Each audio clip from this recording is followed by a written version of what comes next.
from Team Eve. Are you ready for this? There you go, sir. Yours. Hi everyone, I'm Edward Baral and I'm proud to represent the awesome team from Team Eve. Energy demand is rising. You might have noticed the prices are going up too. Australia punching above its weight in the production of carbon emissions. And all of these problems are going to be exacerbated as our population grows. So how can Australia provide for our energy needs affordably and sustainably? Who here is looking at this picture and seeing part of the problem? I'm not.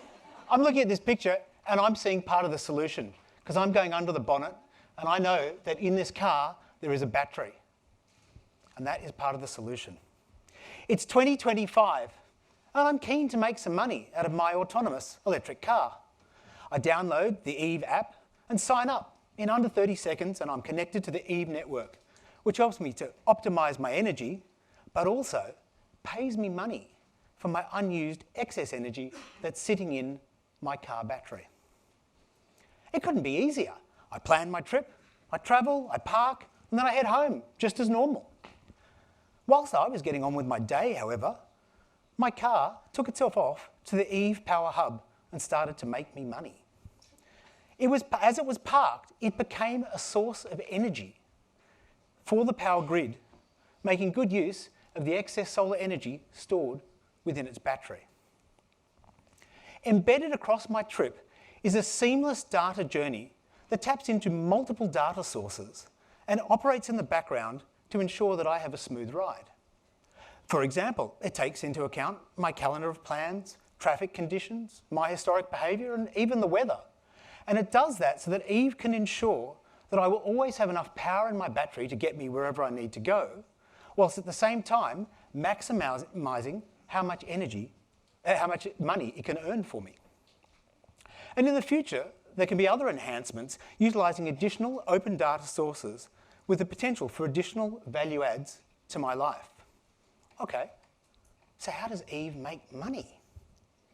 Today's energy providers, such as AGL, spend anywhere between $100 and $14,000 for 1 megawatt hour of power. And that's assuming that there's enough capacity to feed the demand on the grid. Hello, I'm looking at you, Adelaide. Eve provides the likes of AGL with price surety that not only is extremely competitive, but it also provides them with supply surety. Moreover, our modelling indicates that consumers can make $1,500 a year. Not bad for when you're not using your car. And Eve itself is forecast to generate gross revenue of $500 million in New South Wales alone, assuming a 20% adoption rate. Now, of course, neither the data nor the physical infrastructure are going to magically appear overnight when we've got the critical mass of electronic vehicles. So we've considered how we can get ready to meet this new market when it comes upon us.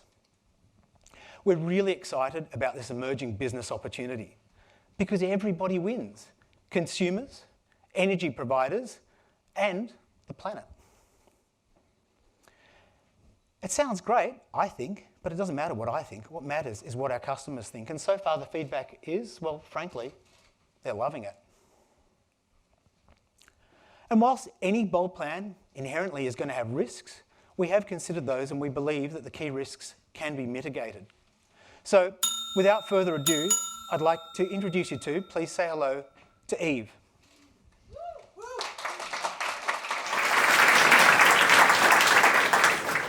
1 square mile of sunlight over a course of a year has the energy equivalent of 4 million barrels of oil.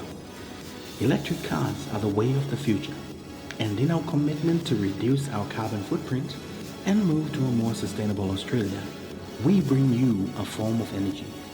Better, safer, cleaner, more efficient, accessible, and more affordable for your transportation energy needs.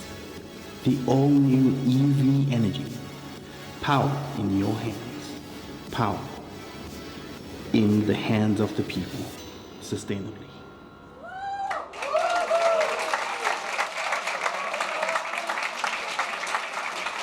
What a video package. Well done, Edward. Thank you.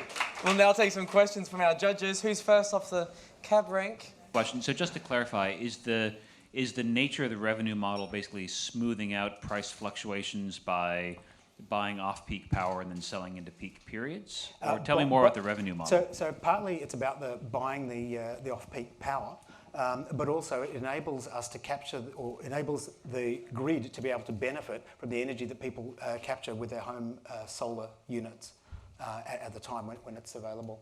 Do the data guys want to comment on that further? Does this work? Yeah.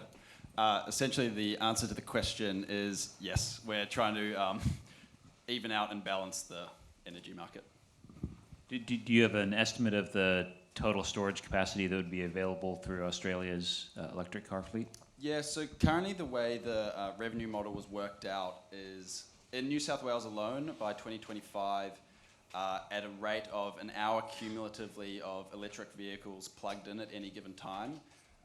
This would suggest we need 1 million vehicles to be balancing out that fleet. So there's roughly 5 million vehicles in New South Wales alone, so about 20% in New South Wales. Great pitch. I'm interested, you obviously mentioned AGL and were thinking about kind of that, and I was interested to understand whether you see the future of a solution like this kind of powered by Westpac but in partnership with some of our institutional energy clients? Absolutely. We've got some expertise around data. We obviously have a very strong relationship with AGL, and we definitely see an opportunity for a JV here. Thanks for the pitch. Excellent. How do you overcome the fear? If I get to a place where I plug my car in and it sucks all the energy out, how am I going to get home? Like, what about that fear? And that's the smarts that we talked about in the app, and obviously the AI behind that. That it will adjust to your schedule and what you're planning to do. You can let it know. Look, don't take anything out today, because whilst I don't every Friday drive up the coast, I am today. So either I've got that in the schedule and just match that, or I can specify that in particular as well. Thank you, Edward and Team Eve. Thank you.